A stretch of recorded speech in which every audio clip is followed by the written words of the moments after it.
Hi, everybody. This is Chuck Sambucino, and if you are here for the Writers Digest University webinar, How to Write a Marketable Screenplay, you are in the right place. It's 1 p.m. Eastern Standard Time, so thanks for joining us. I am here just to tell you a little bit about how this works and how this is all going to happen. So thanks for joining us.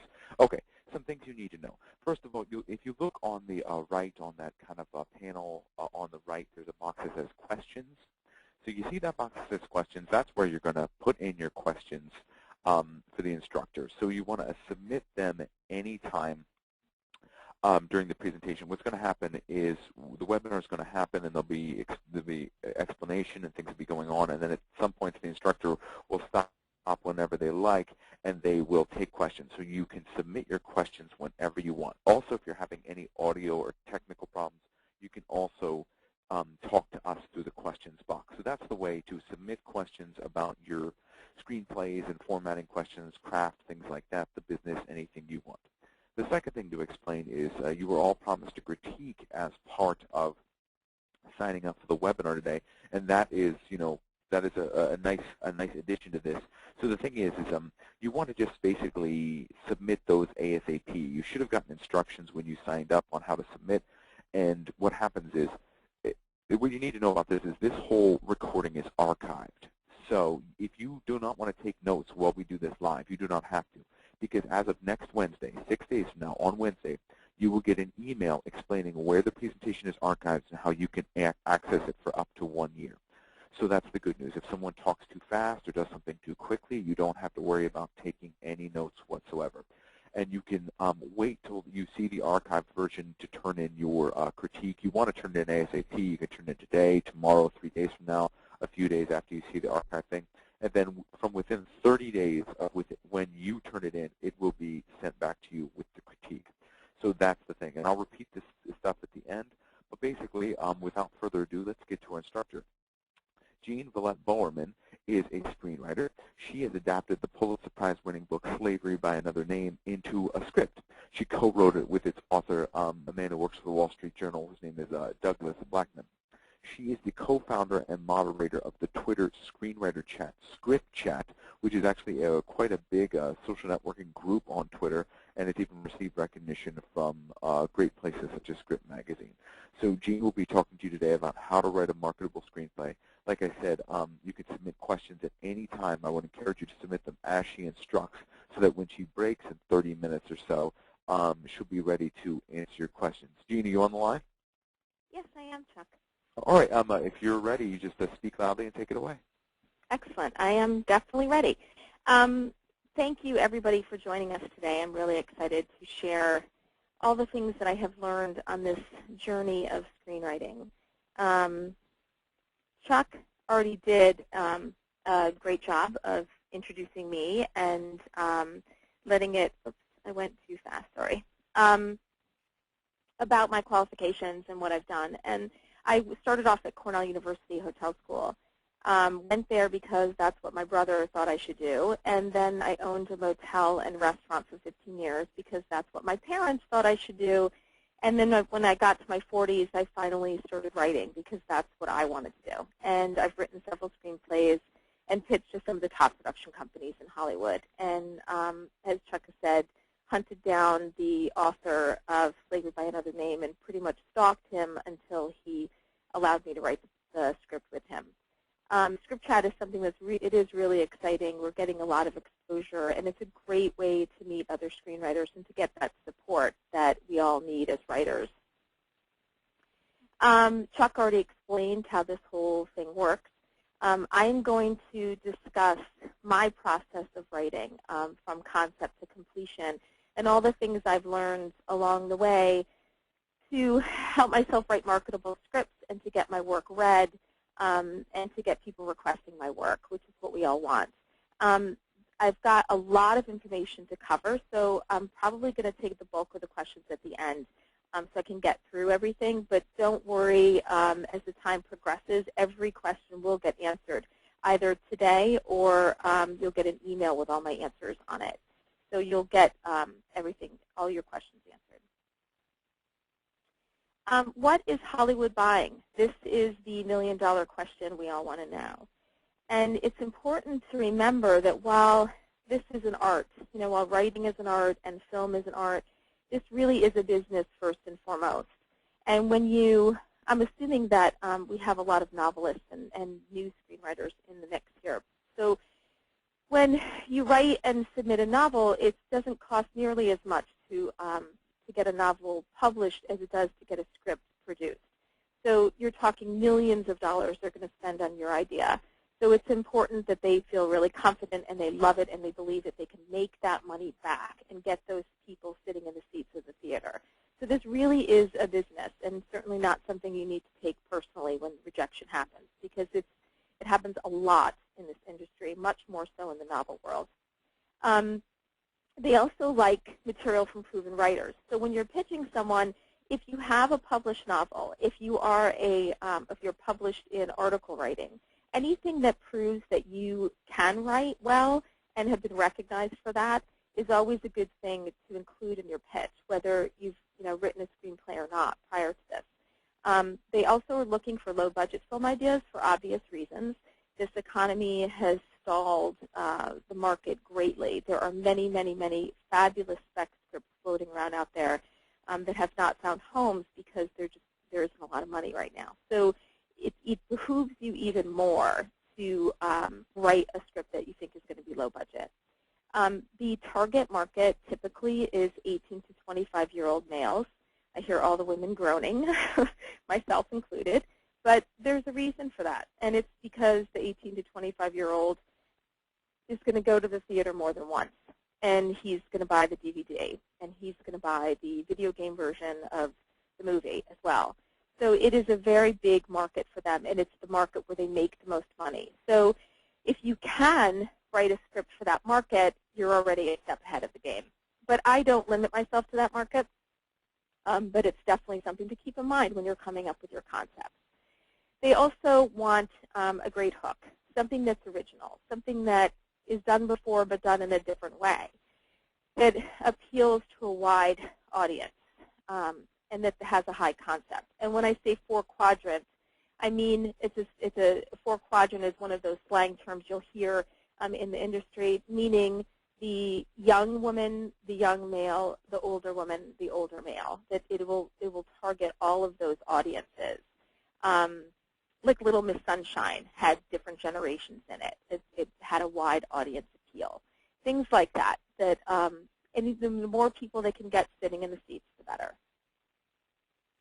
Now, this is my process, and everyone has their own process, and this is one that certainly was not the process I used when I began, but it is definitely the process I use now.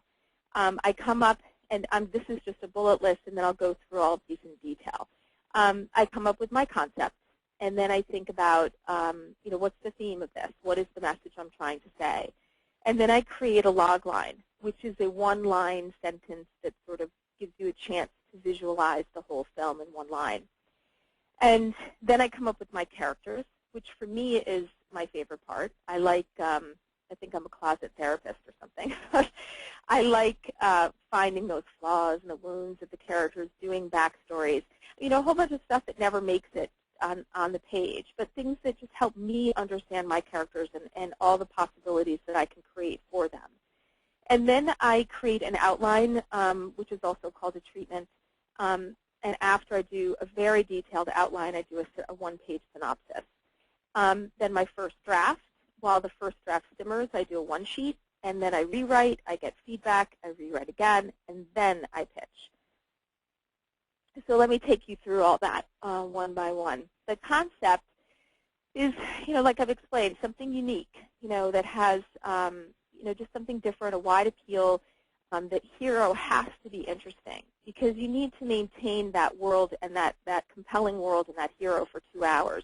So you want to make sure the audience is rooting for the hero.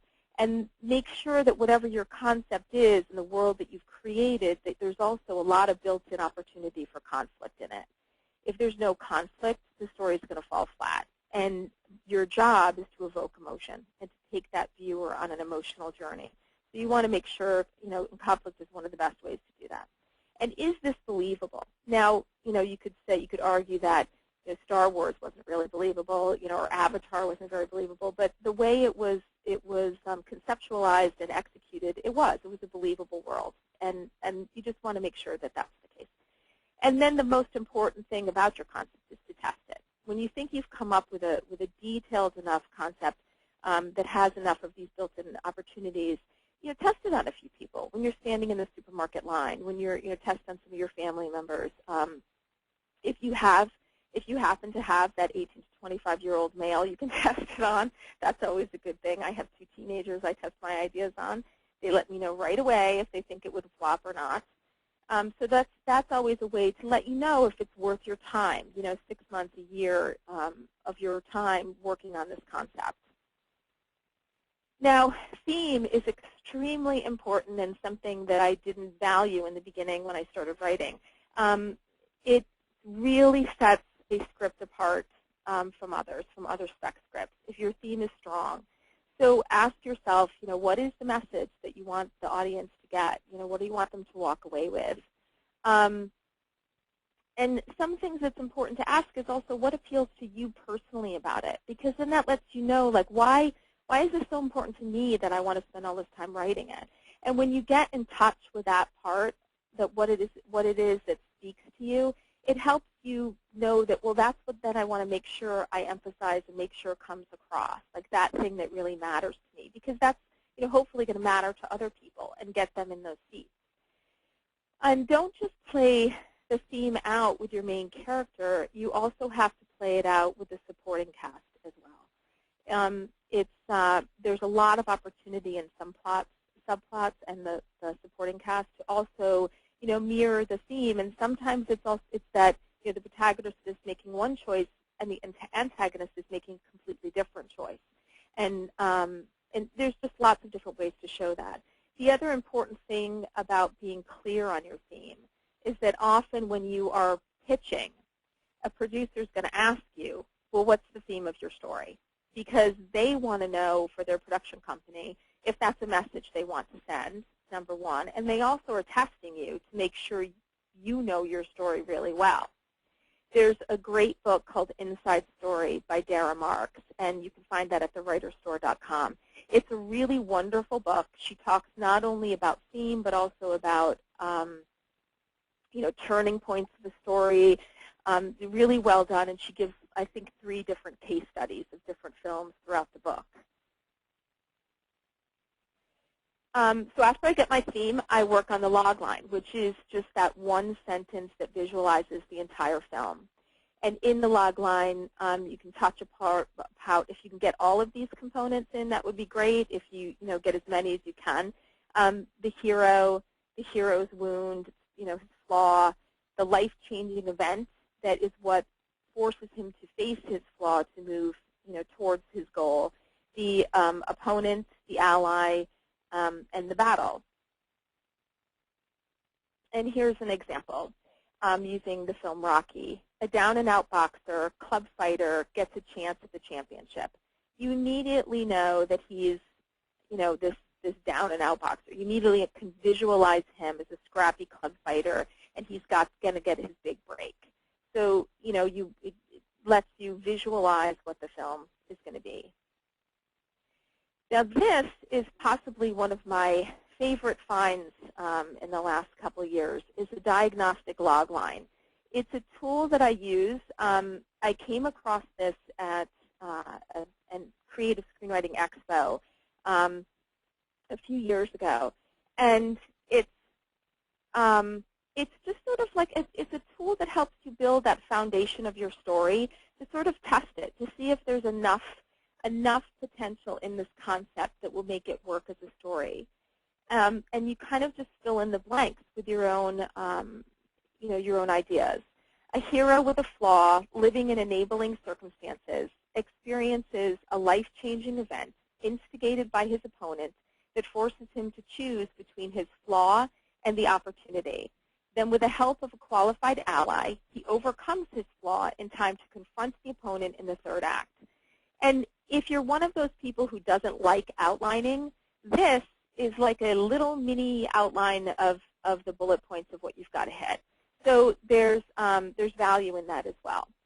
And for example, using the same Rocky scenario. A boxer with a loser mentality is offered a chance by the world champion to fight for the title, but with the help of his lover, must learn to see himself as a winner before he can step into the ring. So we already know what his wound is, and we know what he has to overcome. And that makes him a more interesting character, because you know that there's not just his opponent in the ring is not his biggest obstacle.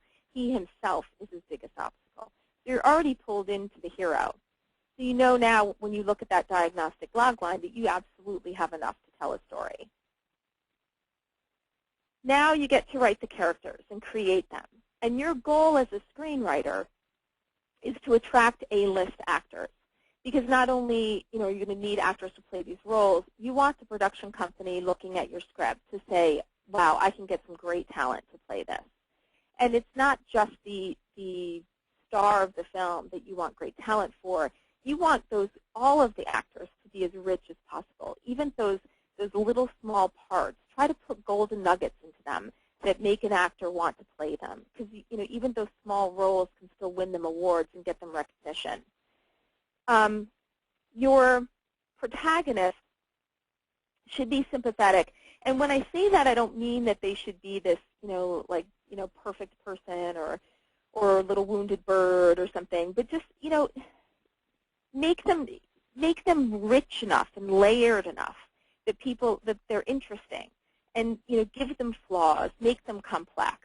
And it's important too to make sure that their outer goal is clear, and that their goal and their journey towards that outer goal is an active goal. Nobody wants a passive protagonist. It's pretty boring to watch. You want people to be rooting for him. And, I'll give you an example of a recent film. Eat, Pray, Love made a great book, but not such a great film. And the reason it didn't work as a film for a lot of critics, and myself included, is the protagonist was very passive. Things happened to her. She was watching. She was observing. It wasn't so much, that she was taking this huge active role. So that's a good example of how things in a novel translate differently on the screen. On the screen, you really want somebody active. And when you think about their flaw, it's that flaw that keeps them from achieving their goal. It's almost like they're in denial of it. It's something that they're clinging and holding on to in their past. It could be something that happened in their childhood or something that happened within the last year. But it's something that keeps them from achieving their goals and keeps them sort of stuck in this place. And so part of that character, if you don't give them a flaw, they're not going to be able to evolve, and you're not going to have that character development. So you got to make sure you really plant them with a believable flaw. Your antagonist usually ends up being the writer's favorite character. I know it is for me. I always try to make them rich with layers and not cliche. One of my favorite antagonists is the military leader in Schindler's List of the concentration camp, Goss. And when they did such a wonderful job of making him evil and horrible, and just there's nothing redeemable about him. But then he interacts with Schindler, and you see this human side of him. And then when he has this woman he takes as a lover, even though he beats her and he's horrible to her, there's still, you can see, it allows the audience to see, have a glimpse of humanity of him. And it made him a more interesting character and attracted a great actor. And just made it richer for the audience to watch. And then there's always the sidekick, which is usually somebody that mirrors, like a mirror for the hero, someone who helps him recognize his flaws and get past them. Sometimes they have to blatantly point them out to the protagonist. But also, the sidekick is a person they can have a conversation with, which allows for exposition. Like when you think of When Harry Met Sally, when she's, Carrie Fisher's character was like her sidekick, someone she could say these things out loud that you can't, because you can't crawl into a person's head on screen the way you can in a novel. So we give them a sidekick so they have somebody to talk to so we can get into their head. And then there's the romantic character, which typically has flaws of their own. Now the next thing I do is outline. And outlining is, it's like my favorite thing and my least favorite thing. I love having an outline, but I hate creating an outline. So this is sort of that part of the project I usually stall for a few days, and then I just finally dive in and do it. And I found that what works best for me is brainstorming a whole list of possible conflicts that can happen, because conflicts are the things that are so important in a film. And if it's a comedy, I also make a list of ideas for humorous possibilities. The reality is that the audience now is so savvy, and they're so trained for a certain flow of a film. Whether they realize it or not, they have an expectation of certain turning points and certain things that are going to happen, and to make the rise and fall of their emotion. And that's the whole point, so is to get them to evoke emotion while they're sitting in the seats. So first I fill in those big major beats, and then I add in some of the details. And really what you're trying to accomplish in the outline and in the whole script is the two different journeys that a hero has. One being their inner journey, which is getting past their flaw, and the other being the outer journey, which is that outer goal you're rooting for, for him to get the Holy Grail or whatever it is that he's going for. And there is possibly one of the best resources I have found for really understanding this and crawling into characters' heads and understanding how you can use plot points as also points to develop your character, is The Hero's Two Journeys. It's a DVD by Michael Haig and Christopher Volger. I think you can find it on screenplaymastery.com, but you can Google it and it'll come up. It's a fantastic DVD I've watched many times, and sometimes I'll actually watch it before I start each when I'm like doing that procrastinating stage before I outline, because I hate outlining. I'll watch that. And Save the Cat is a classic book by Blake Snyder that probably almost every screenwriter has read, that has a great, it's got like a beat sheet in it with all the different points to hit in your outline. Act 1 is your setup, where you're basically setting up the world of the film. And you're going to introduce the main character and ask yourself when you're deciding when to start the film, why is this moment the right one to start the story? If you're starting it with the character on the park bench, why there? So just to sort of check yourself and see if maybe there's a better place to start your story. The inciting incident usually is about 10%. That's that event that sort of makes it clear what the goal of the protagonist is going to be. It kind of changes his world, rocks his world so that he has to take some sort of action. They say standard is like 10% to have it happen. For me, I like to have my inciting incident as quickly as I can. I want to grab them by the throat so that they already are in the story. They know where it's going.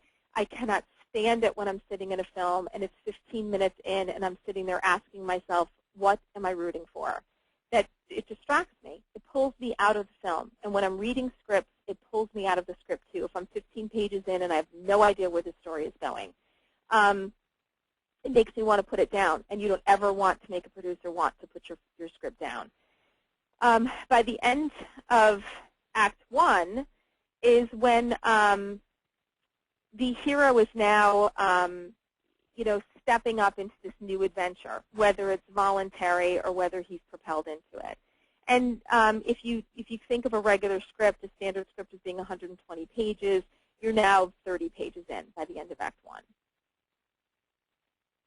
Act 2 is where you set up all the conflicts and the connections of characters and really show their flaws well. If you haven't already established those, that they should definitely be established in Act 1, but this is where you show their resistance to getting past their flaws. So the hero's plan is evolving, but there's conflicts arising, including those setbacks because of the denial of his inner flaw.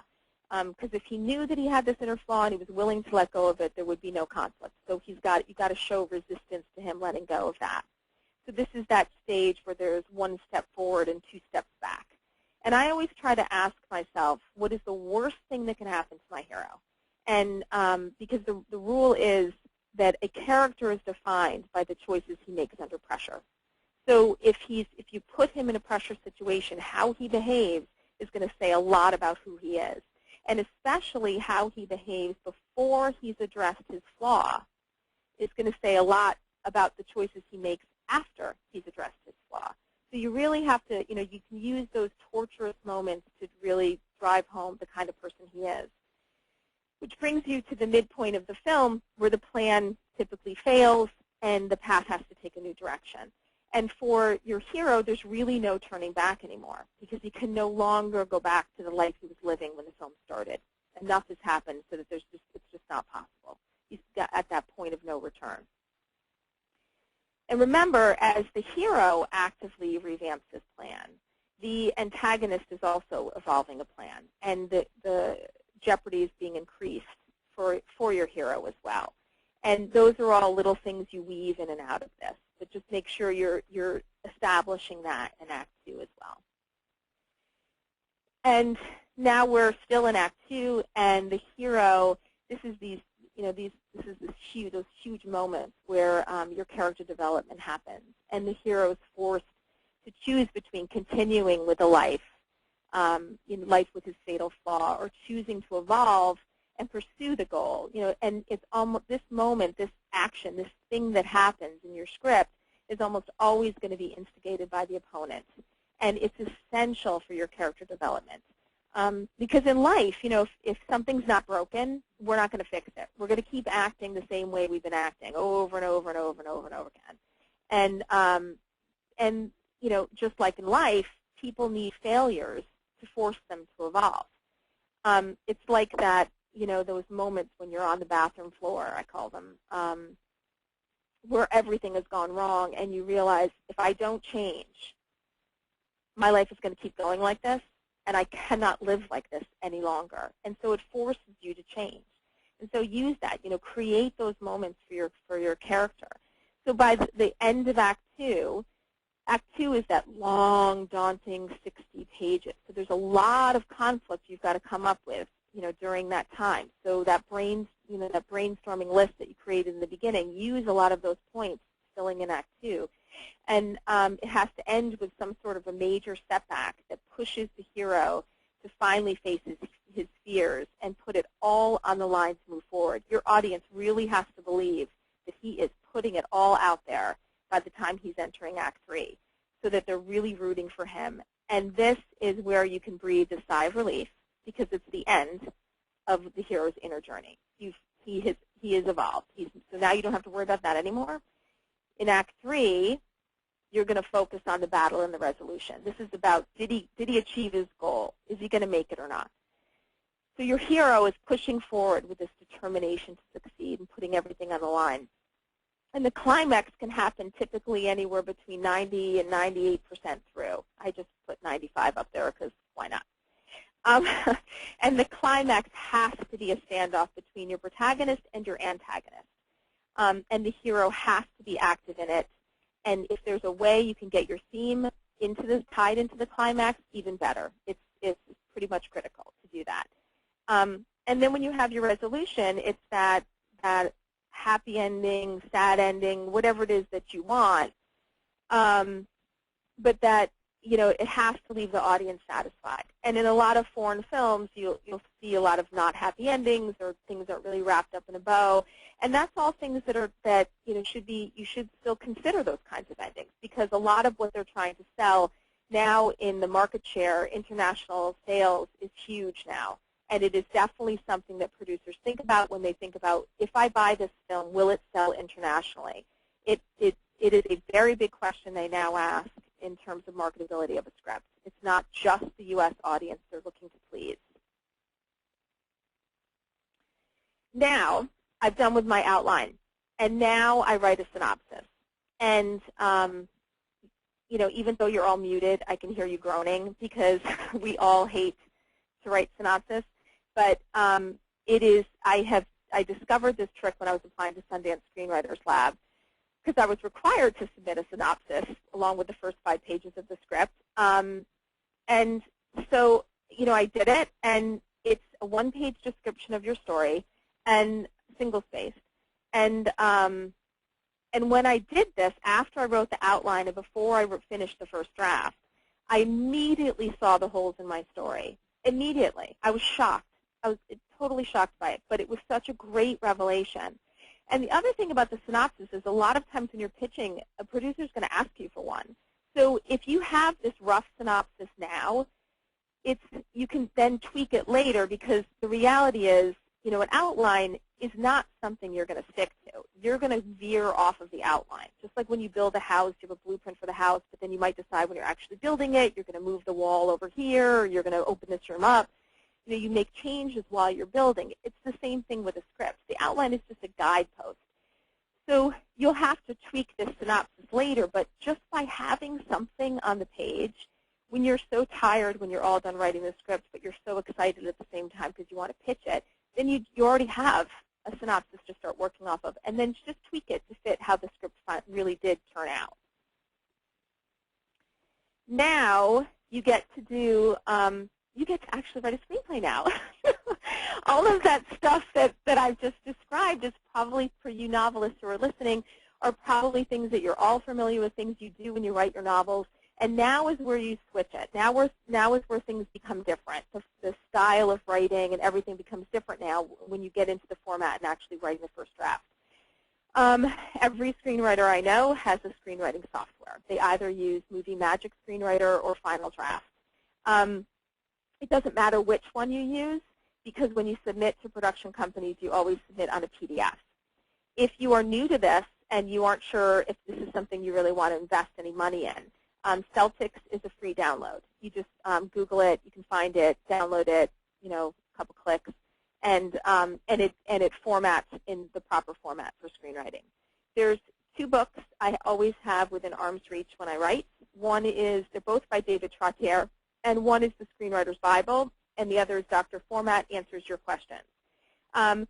Dr. Format has a regular column in Script Magazine where he discusses all different kinds of formatting issues, and that's everything that's in this book. It talks about how do you format text messaging, how do you format when a character is watching TV and you want to see what's on the TV screen, as well as what they're saying and what's happening in the room. There's a lot of different things about formatting that are totally don't take place in the novel world. In the novel world, you can just write. You write whatever you want to write on the page. In screenwriting, it's very different. There's very specific rules of how to format things. Beginner tips. The most important is, that classic show, don't tell. You want to try to avoid having two characters in a room talking about something that happened. It's better to just show what happened, if at all possible. This is a big one for people to adjust to when they're switching into screenwriting. Only write what the audience can see on the screen.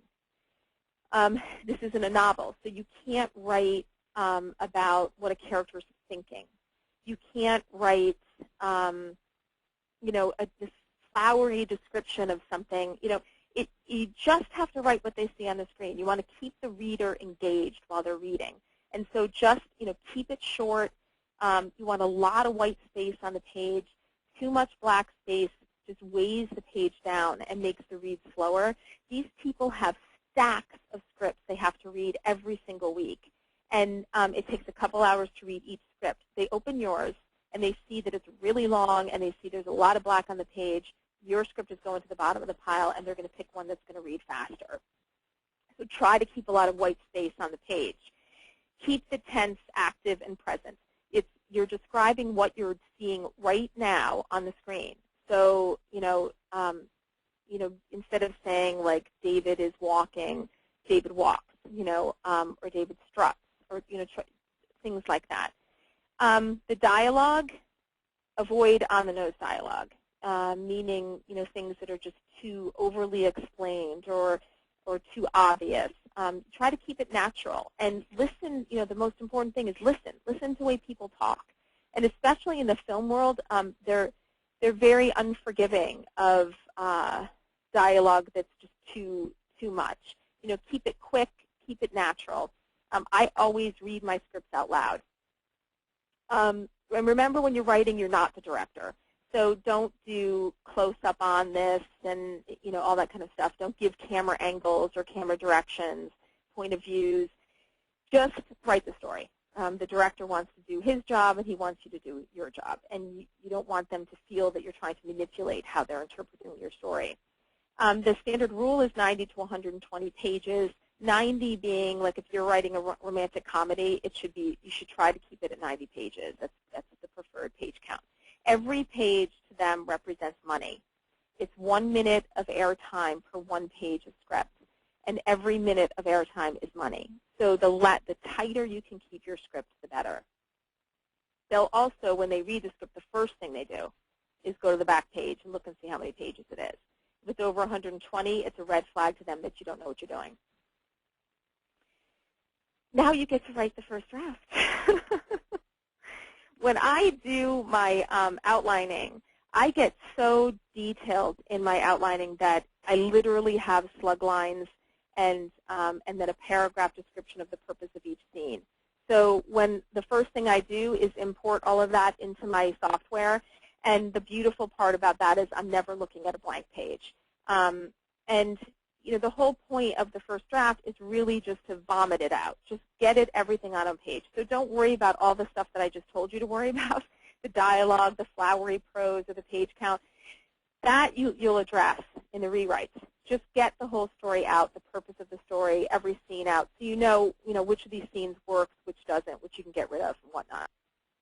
And what I always like to do is, just to keep myself in practice as a writer for hire, I'd like to set goals for myself. I work really well under pressure, and so I take the total number of scenes, and then I figure out how many days it is that, how many weeks I want as a goal to write the first draft. And then I divide that out and see how many scenes I have to write per day. I usually end up with like 2 scenes a day. And that keeps me on track and keeps me focused and gives me a daily goal and a weekly goal. And that works well for me. And it's a good practice to get into, because if you end up being a writer for hire, they are going to give you deadlines, and you are going to have to work under pressure. So you might as well get used to doing that. When my first draft is done, then I like to let it simmer for a while. And like as Stephen King says in his book on writing, which is excellent if you haven't read it, I think he usually lets it sit 4 to 6 weeks. I can never wait that long, so I let it sit too. And while it's sitting, I work on my one sheet. And your one sheet is the thing that you're going to need when you go to sell to producers. When you're pitching in person, you give your pitch, you leave them with a one sheet. The one sheet has your contact information, the title of the film, a log line, and then a short blurb about the story, because you want to entice them to request a full read.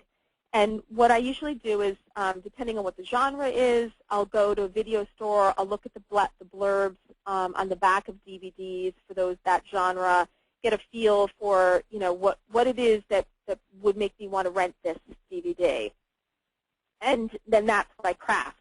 Sometimes you can craft that from that synopsis that you originally wrote before you wrote the first draft. If you are the kind of writer who has a hard time cutting things out, then I would actually craft the blurb from that diagnostic logline tool that I gave you, and then build that up instead. And I should mention, by the way, when you're going through all of these slides, when you get that link next week to the webinar, just pause the slides so you can, if you want to write down that diagnostic thing, you just pause the slide and you can write it down. Now, all of that information has to fit on one page, which is why it's called the one sheet. Now, rewriting is really important. Writing is all about the rewriting, as we know. And the first draft, don't even show this to your mother. I mean, really, the first draft, nobody should look at this first draft. I've seen the biggest mistake I ever made as a writer, as a screenwriter, was putting my work out too early, especially my very first script and my very first draft. I ended up blowing a huge connection I had at Lionsgate. I was working with a writing partner at the time, and she was really anxious to get it out there. So we sent it out too early, and definitely not the smart thing at all.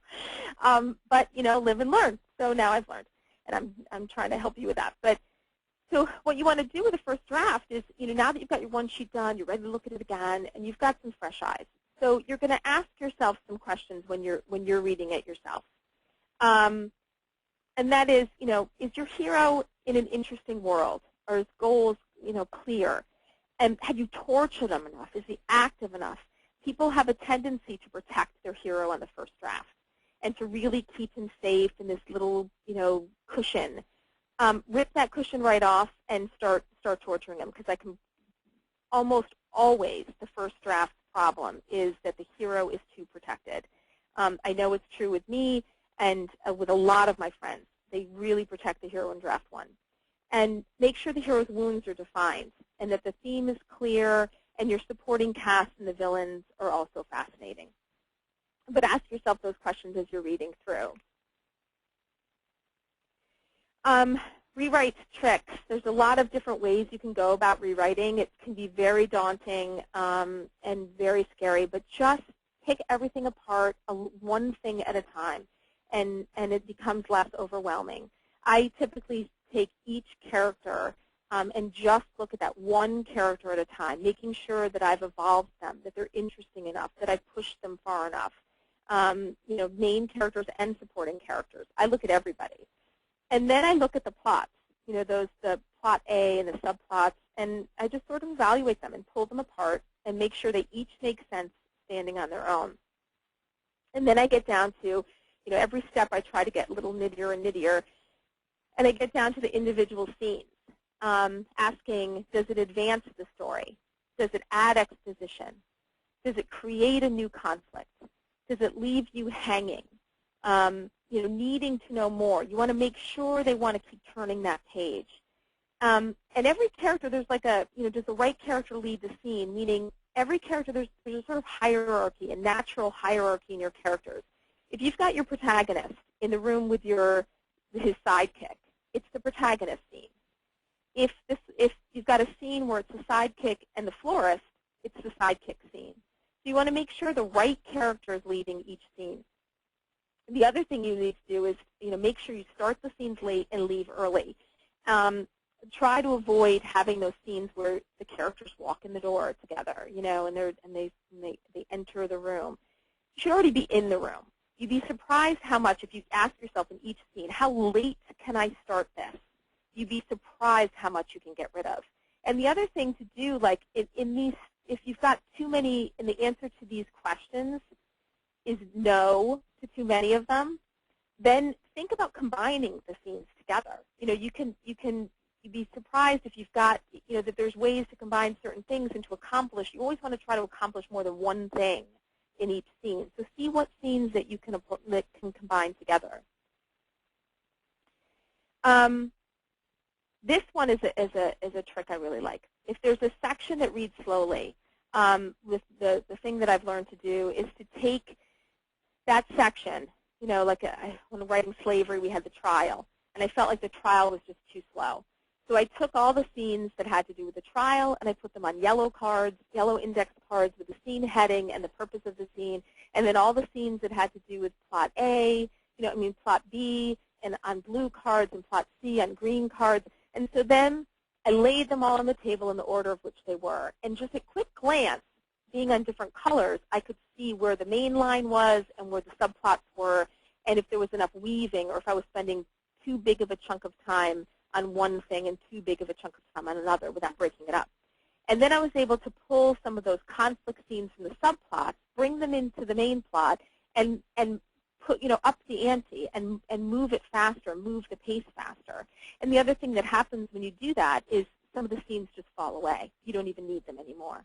So it's another way to cut, to cut pages. Also, make the prose has to be as tight as possible. Again, not a novel, not flowery prose. You don't want a whole bunch of description. There shouldn't be, in each paragraph of description, there should be no more than 3 lines, because or else then it gets heavy and black. It gets too weighted down.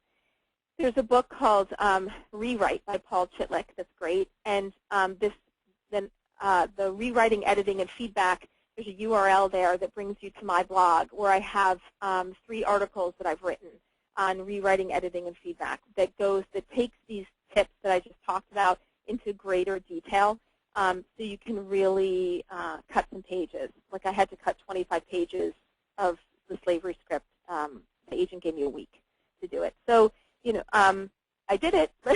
and I tell you how I did it in those articles. So just go take a look at those. Feedback. Feedback is you're going to seek, once you get that rewrite done, now you're ready to show people. Okay, so seek out 5 people who are going to tell you what you need to hear, not what you want to hear. And so again, don't show this to your mother. This is not time for her yet. You're going to look for 5 screenwriters preferably, especially if you're a novelist and this is your first screenplay. You definitely want screenwriters looking at this because they're going to help you make that transition into this different style, which is not rocket science. You can totally do it. If you have your own novel that you want to adapt, I totally recommend trying to do that. The great place to find screenwriters is Script Chat on Twitter. I'll give you the website for that later. But it's a great way to connect with other screenwriters. And we read each other's work. It's just that we do something as a favor to each other. We don't charge each other. And I always have them print out the script, and I have them write down what their emotional reaction is as they're reading it. It helps me as a writer to know where I'm moving them, where I lost them, where I confused them, or where I really grabbed them. Because when somebody tells you something good, you want to know that too. You don't just want to hear what you didn't do right. And then you have to, the tough part about feedback is deciding what you agree with, what you want to address, what you can change to make your story better, but not change your story so much that it's not, that it's not the same story that you started off with. The other thing I do now, I didn't do in the beginning when I started writing, but I absolutely do it now, is that I hire a professional script consultant. Now, when you want to pull that consultant in to read your work is up to you. And for me, it depends on if I'm under a deadline. If I'm under a really tight deadline, then I will let the consultant see the first draft, only because I don't have time to mess around. I really need to get right at the heart of it. But if I'm not under a deadline, I usually wait until after I've done my own rewrites and I've pushed it farther and I've let 5 people read it who I trust. And then I make more changes. Then I bring the script consultant in and rewrite again and again for as many times as it takes, because the script consultant is going to raise the bar for you, and it's going to force you to step up to the plate. And those details that's the sweet spot of the script, and they all come out with each rewrite. So once you get all that, the rewrites done, and your story is really solid, then you can start doing the wordsmithing, the thesaurus looking, the polishing, the punctuation. And this is the time you can show the script to your mother. Now she can see it because, they've always, when you're back at school. I'm just noticing I've got a couple questions popping up. Rewrite tricks. Well, if you look at that, the URL with the articles, you'll see there's a lot more stuff about rewrites in there. I go into a lot of detail about that. And the professional script consultant, there's a couple people who I've used over the years. There's on our Script Chat blog, which is scriptchat.com. On the right sidebar, there's tons of resources and information on it. And in there also has professional screenwriting consultants, and they range in prices. So make sure you research them, see if you can get references from them, if they have any testimonials. And if you're going to pay $50 for script consulting, you're probably going to get not a lot of value in it. I have one I use now. I think he's $350, and he's fantastic. But I've also seen people $1,200. There's $175, $250. There's a big range that you can pay for it, but it's really worth it. And the trick is finding the person who fits your style. I'm the kind of person who I like to hear it raw. Just and ugly. Just tell me what the deal is so I can fix it. So now you've got this great script, and even your mom likes it. So you're going to pitch to the producers, and there's things you need. And if you follow the process, one of the reasons I like the process that I've come up with over the years is because by the time I get to this point, and I'm really excited, I've got a script I love, and I'm so excited to go pitch it, I already have my log line. I have my one sheet. I have my treatment. I have my synopsis. I have the polished script. So now, there's nothing I have to now, there's no annoying chore I have to do in order to go pitch it. I've got all that stuff done. I just have to write a 2-minute pitch. and I have to research the production companies that I want to use. And it's really important to research them because you want to make sure that you pick the right company that has the right fit for your script, for your genre, for your style. But also it's important to research them to find out if they've had any flops lately. Because if they have had a string of failed box office films, they're not going to have any money to buy your script. They're going to be using scripts that they already have on their shelves that they've already purchased in the past. Because believe me, they purchase a lot more scripts than they ever make. So you definitely have to make sure you do that. There's a book called Selling Your Story in 60 Seconds by Michael Haig, and it's a great book on learning how to pitch to Hollywood.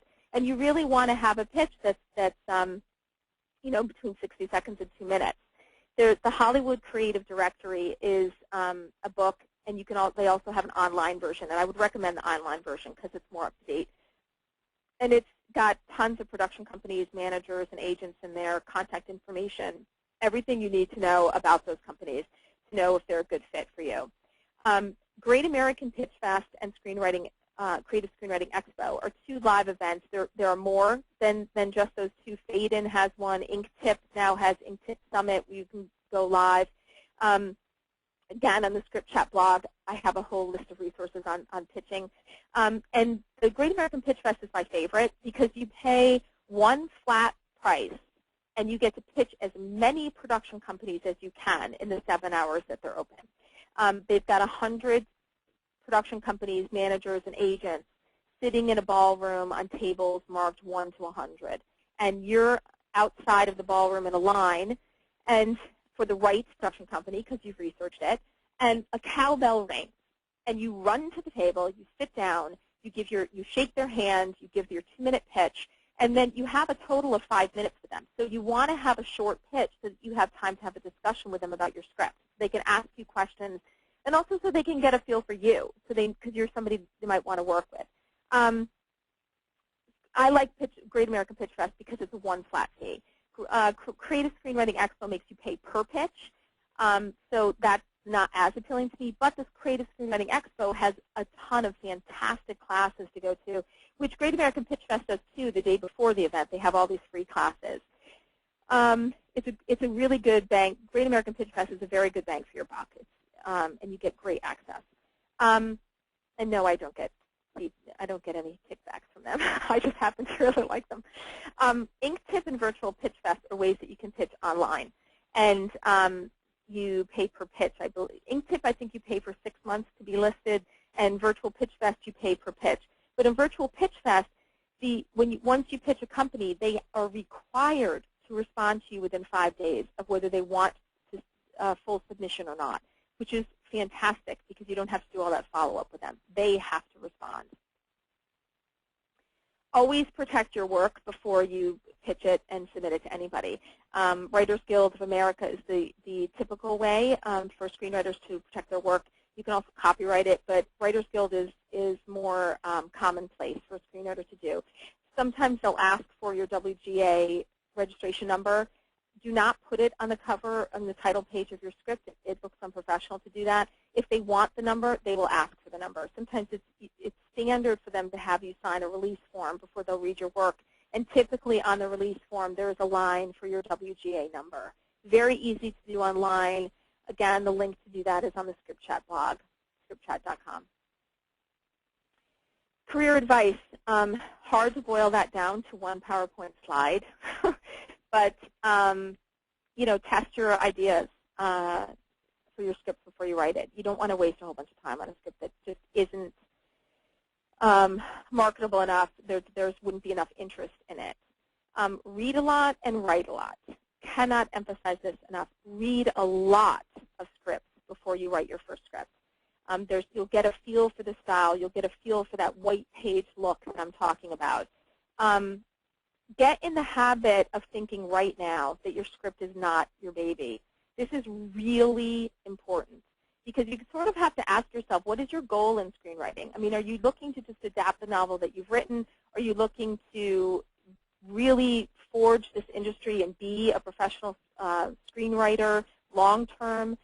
If that's the case, you're going to do your spec script is what's going to get you in the door. It may never get sold, but it's a writing sample. So it's going to let them know what you can do as a writer. And if you become a writer for hire, you cannot get emotionally attached to your scripts because you're writing scripts that aren't your idea. You're writing somebody else's idea.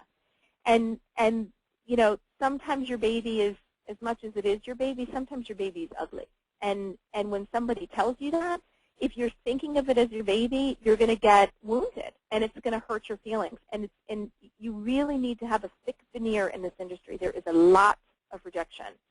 So if you just get in the habit of not being so guarded and protective over it, it will really help you in the long run, because your script is a canvas that a lot of other people are going to paint on in order to make it into this beautiful masterpiece that's on screen.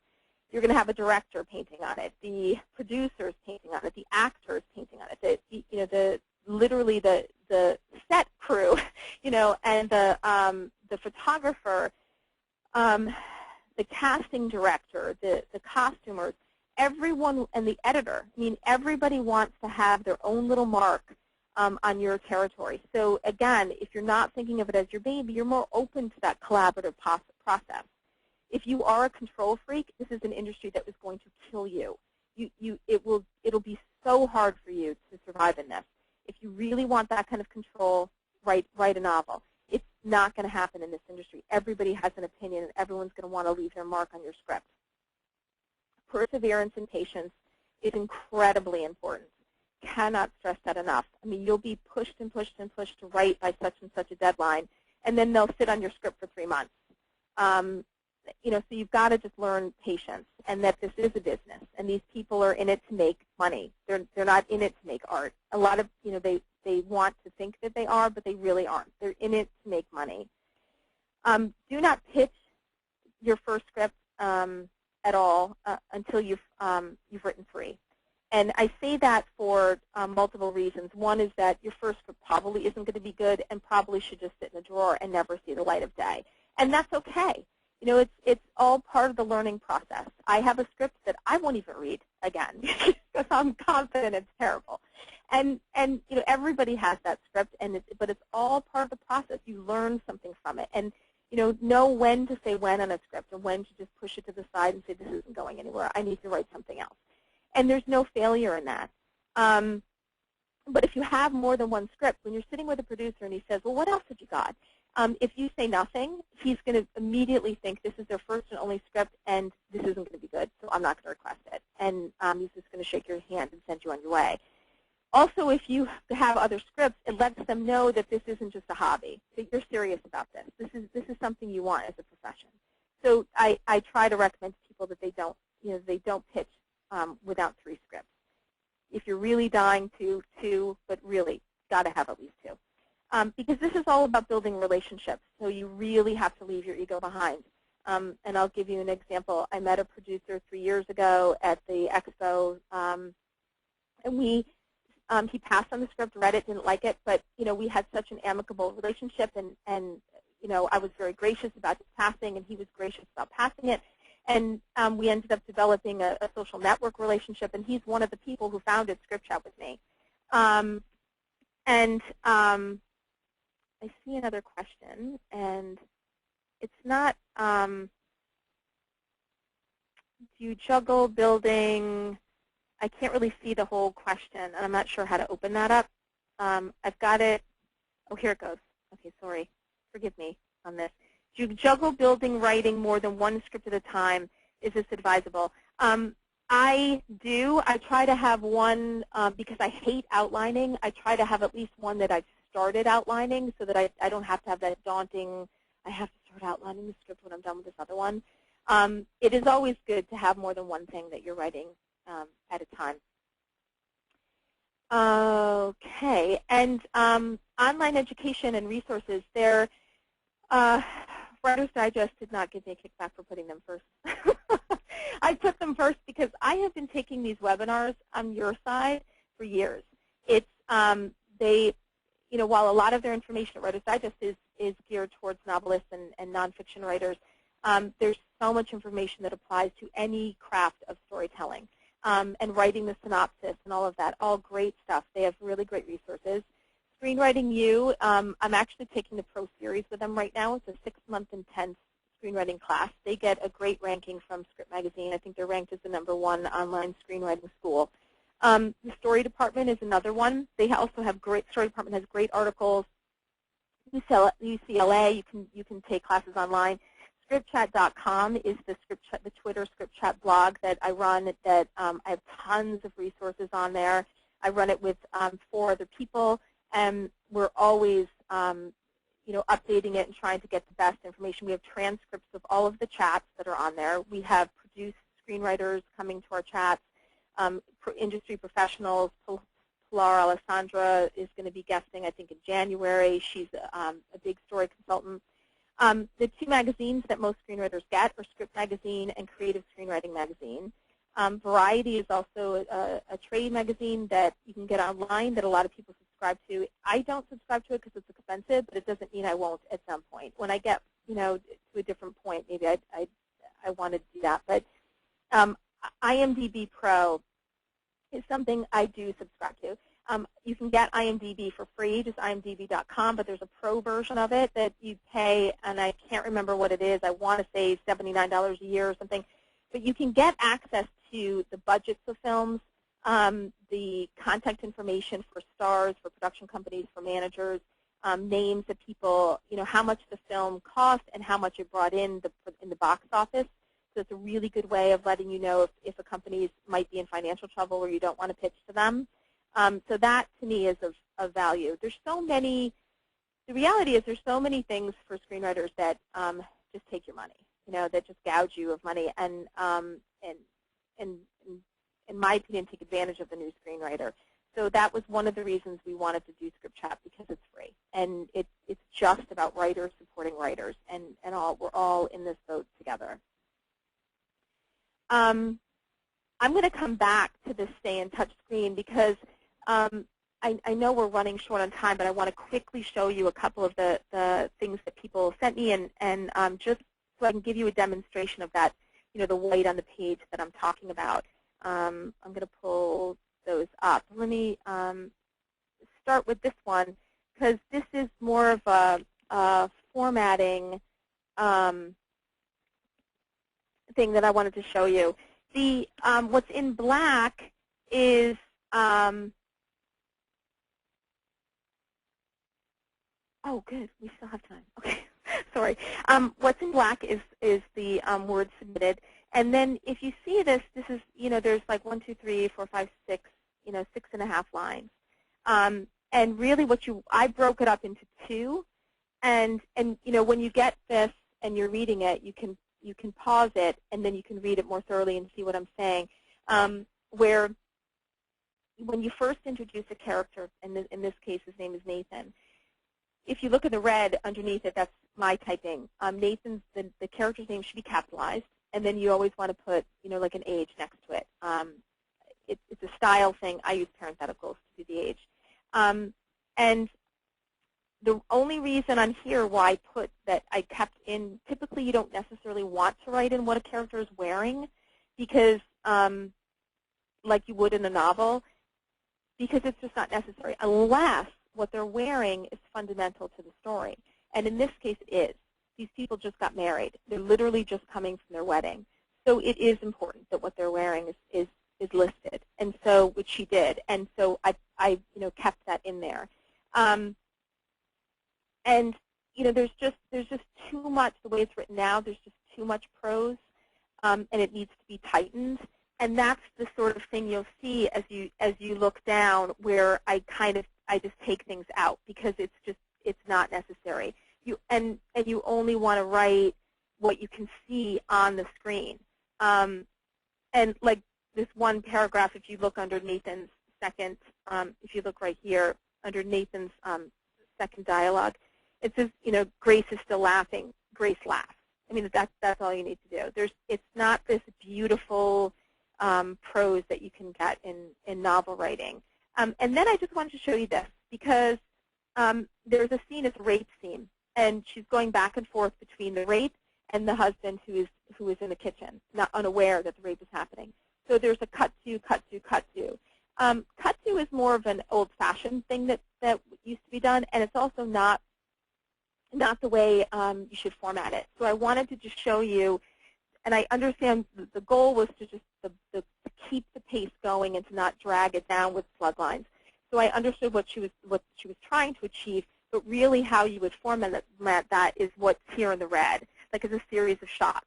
And then you do dashes, interior bedroom, black man's hand cover Grace's terrified face, interior house, entryway, Nathan holds champagne, shuts and locks the door. You know, and in the example, it was written that he goes outside, grabs the champagne, comes inside, and locks and shuts the door, just for simplicity, because you want to get in the habit of keeping things simple. Oh, and they're just telling me to maximize the screen. I don't know if you can see this better. Is that better? Sorry.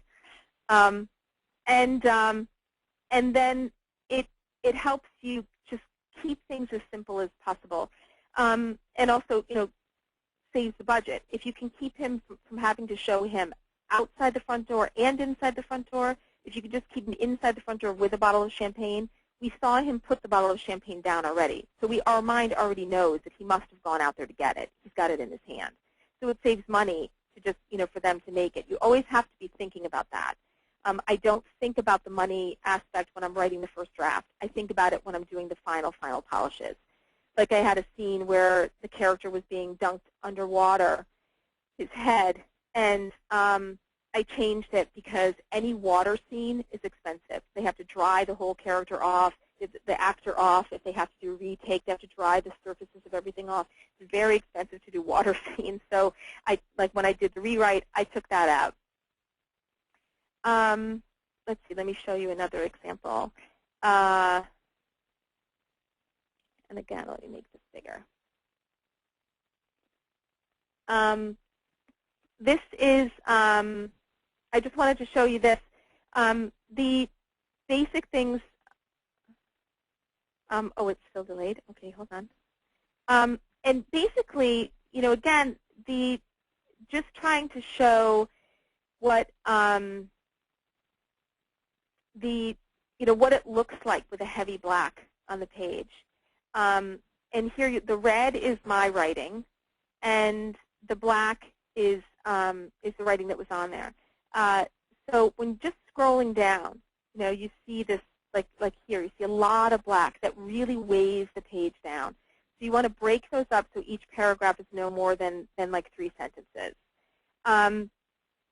And like right here, it's introduced with her name, Mary, and the first time somebody's on screen, you always capitalize their name and then give them an age. And like right here, I crossed off dark hair and attractive, dressed in jeans and a sweatshirt. I crossed it off because unless jeans and a sweatshirt are important to that character, to define her, it's not necessary. And in reading it, I didn't think it was really necessary. And dark-haired, you try not to, unless she started off the film blonde and purposely dyed her hair black because she's on the run and you want them to know that she's changed her identity, that's different. But if you're just describing who the person is, it's best not to do that because it limits the casting directors' chances of who they can get. They already stick somebody. You don't want them to have any kind of image in their head. You want them to be open to cast anyone in that role as possible. And so that's what I wanted to show you about that. And then here was another one. And I know there might be a little bit delay, so I'm going to just talk while waiting for it to load. And I wanted to show you this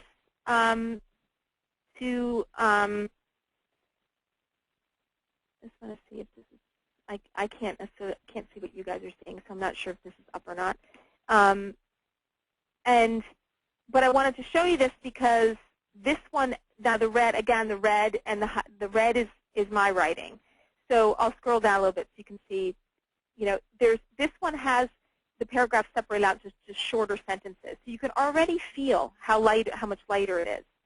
And so you can feel that there's a lighter feel to it. It's not so heavily weighted.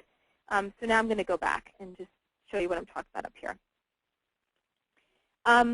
The first line, silence, no boat traffic, no waves, no winds, nothing. sea leaves don't even lean with the breeze. Beautiful description, but too much for a screenplay. There's silence. We already now we know it's silent. So there's all those other beautiful verbiage that you get to do in novel writing that you don't so much get to do in screenwriting, because okay, we got it. Let's next. The attention span of the readers is like a gnat. They have a ginormous stack of scripts to read. So you really want to keep a lot of the prose tight. And the moonlight slides along the surface of the water. Same thing. Not even necessary. You've already established it's night and that it's a river. So the photographer will want to do whatever he wants to do with that. And also, who knows what the weather is going to be like when they go to shoot it. There's the things you can't control. A boathouse holds, and then there's a description, a very detailed description of the boats. Beat to hell. Love the beat to hell. That says it all about the boats, the conditions of the boats. It's a fantastic description. 3 words that says so much. And that's the perfect example of how you can get like a whole bunch of description just right down to 3 words that really is clear and to the point. But the problem with this line is they've got 3 boats, very detailed of what year they are, what brands they are. The producer, when he reads this, is going to be thinking it's going to distract him. It's going to pull him from the page because he's going to say, "Oh my God, how am I going to find those boats?" And there might be some reason that I can't see in just the first 3 pages of the book why these specific boats are important, and that then it's completely valid that they be put in as descriptors. But just from the pages that I see, I can't see that yet. And so, my note might be completely wrong. It might be evident later why those are important. But just as a note to you guys that, try not to be so descriptive that it's hard, that the producer is thinking, I'm never going to be able to find these props. Because you just don't want to distract them while they're reading. You just want them to get pulled into the story. And I want to show you, actually, a page from Slavery, my Slavery by Another Name script that, and maybe I can get this. Maybe I can get this in a way that you can see. And I'm not sure if this is up yet, but it's the very first time we meet the protagonist of Slavery by Another Name. It's on page 2. The first page starts with a flashback to the ending of the Civil War, and so this second page is immediately you go 40 years forward, and we meet the protagonist. And I wanted to just show you, like right here, dashing, perfectly coiffed. So I'm not talking about what he's wearing, just like that he's the kind of guy who would be perfectly groomed. And I don't care what clothes they put him in. They'll know what to put him in. He's in a courtroom. And we're meeting him. He's worn wreaths, and he's capitalized. His age is next to his 30s. As general as you can keep it, it's better, because then they're not they're thinking, okay, well, maybe I could get an actor who's 40. Like they don't. It doesn't limit them as much when the casting person reads this. And the black defendant, because his name isn't important, because we only see him a couple times, and I think he might have one line later in the film. And that's why his name is capitalized, because at some point he does have a line. If he doesn't say anything, he has no dialogue at all, you do not need to capitalize him. And then, when you read this, like if you scroll down here, it says applause is in capital letters. That's because we can hear it. So then you want to have that, like judge hits his gavel, you can hear that sound. So you capitalize those things so you can hear the sound. And it says, he's clearly just won the case. Congratulations, Warren. Don't get too cocky. I'll beat you one of these days. So already just in that description, that piece of dialogue, you already know the protagonist is a winner. He wins all the time. And then when he says, then stop defending guilty men, the defendant is black. There's a little hint that maybe he thinks this way of blacks. So in just that one, half a page, we've learned something about this man. We know what he does, we know that he's a winner, and we know that he's prejudiced. So in just a half a page. And that sets up the story. So I hope those examples are helpful. And if you guys, I don't see any questions waiting. So if you guys want to pop some questions at me, I'm happy to answer them. And let me pull back up my contact information so you've got that while I'm doing this.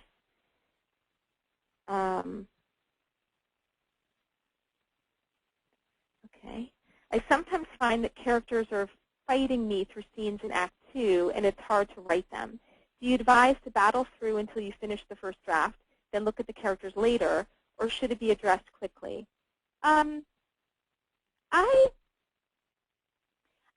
On the first draft, I just kind of let it all come out, and then I would not resist it, because when they're fighting you, they may something good might come out of that fight, and if you get it on the page, then you might find some little nugget that you can use in some way in the rewrite, or you might learn something new about the character that you can then use in that story. So I wouldn't suppress that. Fight them. Have a good knockdown drag out with them and see what comes, and then you can address it in the rewrite. I hope that answered your question. Oh, and someone said they learned a lot. Thank you very much. And also remember, if you've got, now to stay in touch with me, I am known as the Twitter Pimp Angel. I like to connect people on Twitter. I like to help people. And so you can always follow me on Twitter on GenieVB. And I actually have an article coming out in the November-December issue of Writer's Digest in the Inkwell section about my Twitter experience. So if you don't know how to use Twitter, pick up that copy of the magazine, and there's some tips in there about how to use Twitter as well. You can also friend me on Facebook. And my email, you're welcome to email me questions, because you may, as you digest this, and as you watch this again next week, you might have some questions that come up. Feel free to email me. And I am doing Nano this year because I have an agent waiting for my book. So, but I will do my best to get your questions answered. And we've got a ton more resources on scriptchat.com too. So, oh, I'm supposed to pause the screen. I thought I had it paused. Oops. I'm sorry. Hold on. Let me go back here. Technical difficulties. I'll just jump in here real quick. Well, thanks, Chuck. No, it's no problem. While you're getting that set up, let me just remind some people about as we're getting as we are coming toward the end of the webinar, just reminders some things. So, okay, so if you want to submit questions, I would encourage submitting them now. You can do it in the questions box that's on your right, and Jean can answer them now, or she can answer them afterwards if she doesn't get to them. No question goes unanswered. And also, as a reminder, how do you get the presentation archived? What if something was happening too fast and you can't take notes? The whole presentation will be mailed out to you in full, just like a video recording, on Wednesday. So on Wednesday, you will get a link to where you can go access it online. So that happens on Wednesday, yes, and you will be getting your critiques back from Jean within 30 days of when you submit them. I urge you to just submit them ASAP, just so she can get them done before the holiday season is upon us. And that's it. Just submit your questions now. Jean, you ready to go? Yeah. And the ones that have already submitted, I'll have those back to you today. I just want to look through them again so I can give you a little bit more detail. Somebody asks about the software I recommend, and they said they have Movie Magic, but they seem to hear a lot about Final Draft. And is there a valuable difference? I use Movie Magic as well, and I hear a lot about Final Draft too. And I'm very curious myself, but I don't really want to spend the money to go do it. And I also write, I've written with 4 different writing partners, and we all have Movie Magic. So some of them I will write with again, some of them I won't. And I could go more into the writing partner thing if anyone has questions about that. But so for me, just practical reasons, I stick with Movie Magic. I like that I can make notes in different colors. Movie Magic 6 is really good, but Final Draft is probably a little more popular than Movie Magic. So if you don't have any yet, I would probably try Final Draft and see what that one is about. They're both great. Okay, somebody says, do your scripts tackle a range of different genres, or do you try to establish a platform in one particular market segment? I've written a range. I like them to see that they're writing. I'm writing for spec. So when I write a range so that they know that I'm capable of writing different. So it's always good to have spec scripts in a range. The Slavery by Another Name is being looked at. We met with the president of HBO, potential miniseries. I don't want to be labeled as just historical drama, though I love doing it. So my next script that I'm writing right now is a comedy, more in the lines of Little Miss Sunshine, and I also have a romantic comedy that is in development right now. And in development means who knows what. It could happen, it could not happen. You never know. But so I do write a range, and I think it's important to write what interests you.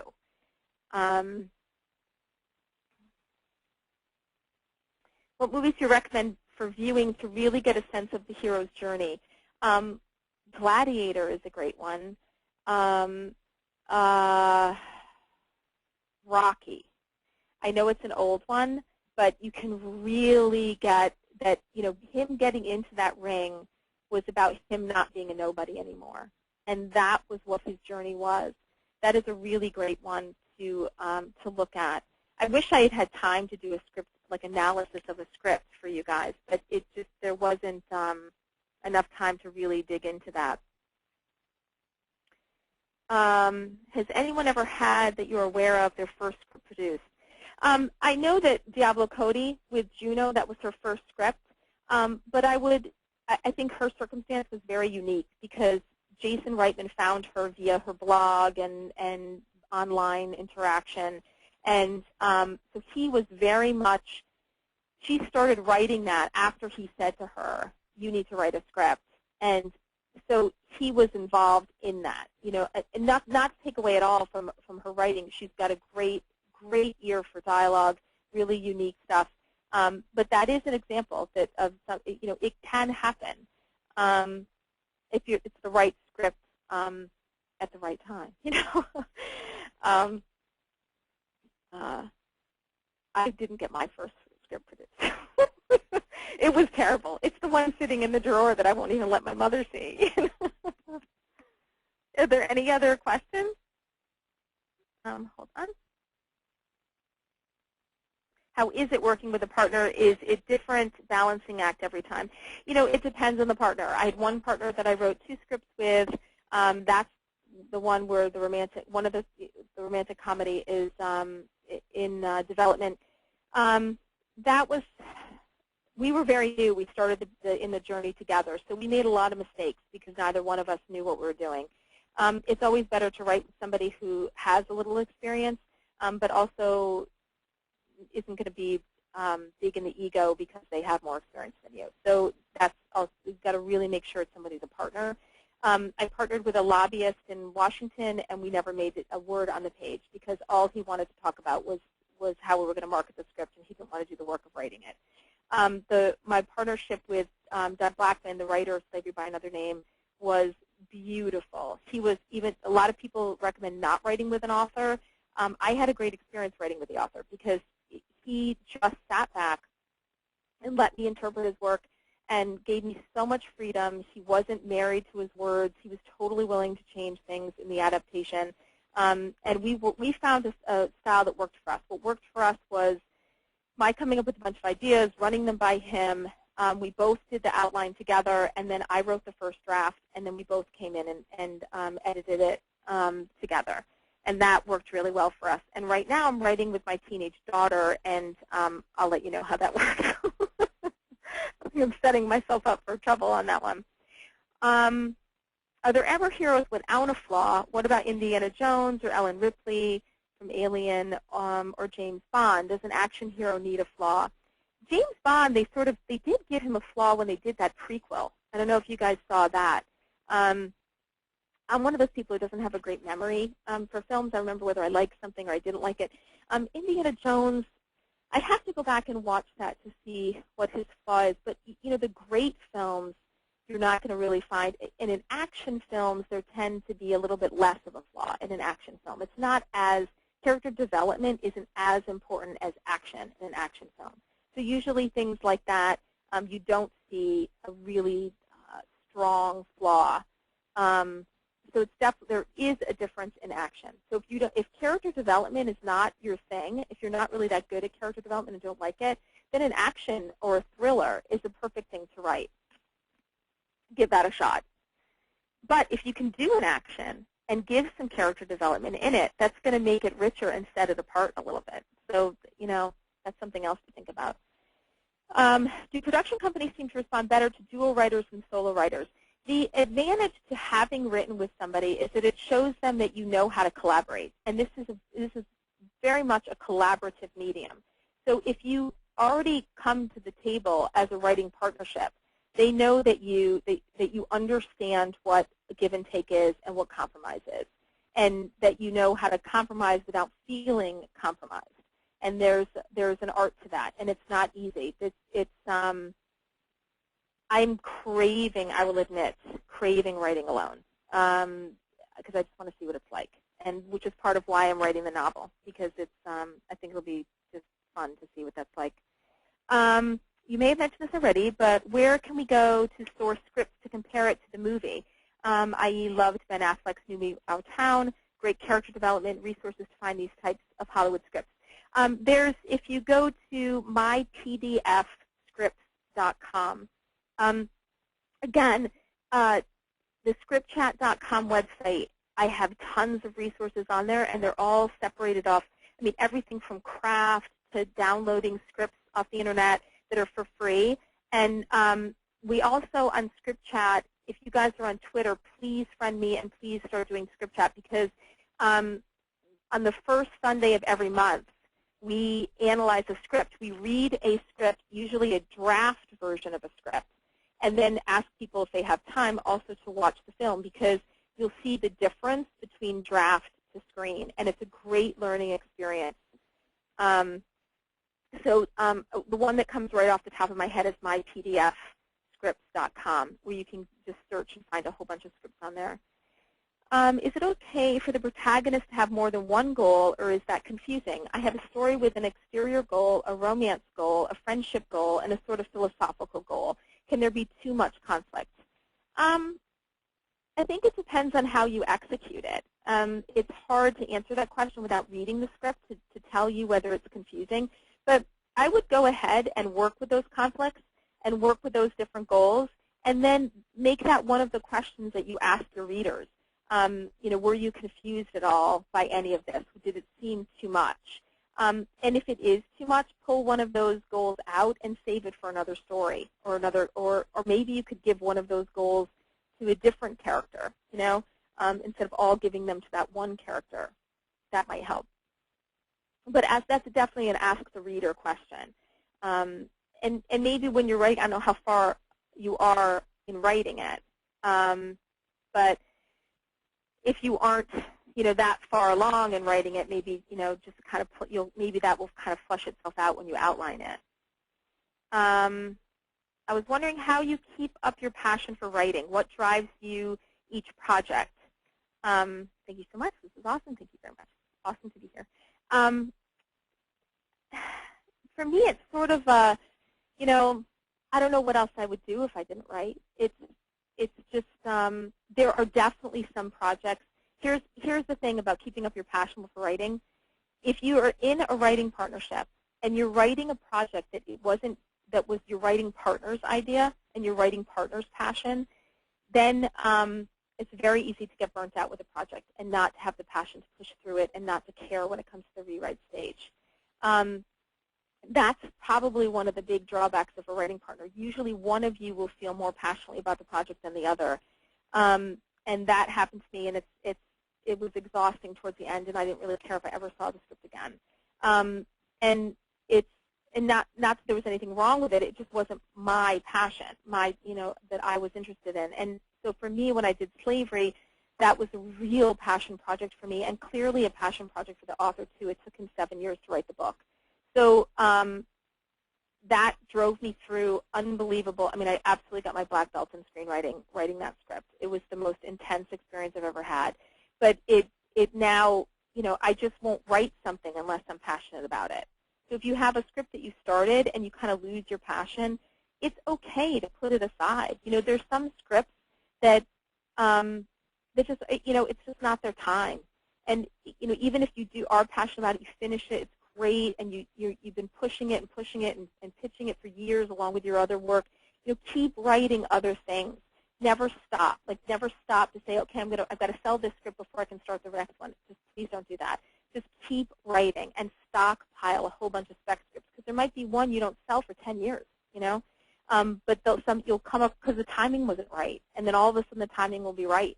So just, I would just recommend that, if you're not feeling it, if you're in the middle of writing something and you're just not feeling it, it's better to put it aside and start something else and come back to it when maybe you're at a different place in your life and it might speak to you again, if that makes any sense. Let me jump in here real quick. We are at the end of our 90 minutes.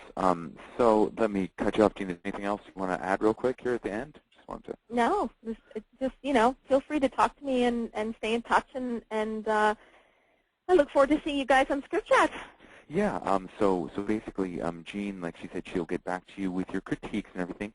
For all our attendees listening in, thank you so much for just being here today. These webinars started last year in 2009. They've been very successful, and we're just having a lot of fun. So if you're interested in signing up for other ones, we don't have screenwriting ones very often, which is why Jean's appearance here is very special. But next week, I believe, we're having one on memoir writing.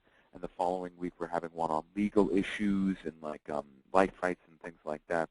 So, yeah, she will get back to you with your critiques. You will have access to this presentation in an email that comes out on Wednesday. Please be patient.